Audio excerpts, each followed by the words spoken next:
Motivational कहानी सुनने के लिए चैनल को सब्सक्राइब करना ना भूले और कमेंट भी करें। धन्यवाद।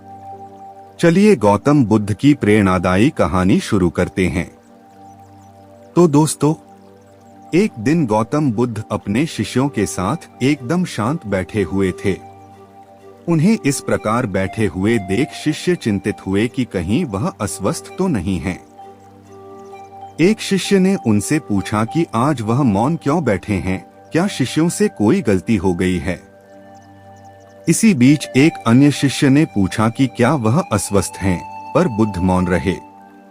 तभी कुछ दूर खड़ा व्यक्ति जोर से चिल्लाया, आज मुझे सभा में बैठने की अनुमति क्यों नहीं दी गई है।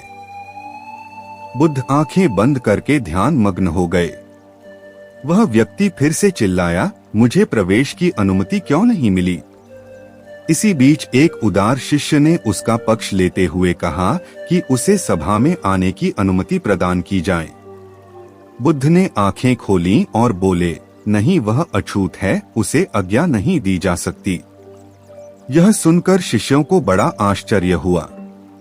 बुद्ध उनके मन का भाव समझ गए और बोले, हाँ, वह अछूत है। इस पर कई शिष्य बोले, हमारे आश्रम में जात पात का कोई भेद ही नहीं, फिर वह अछूत कैसे हो गया।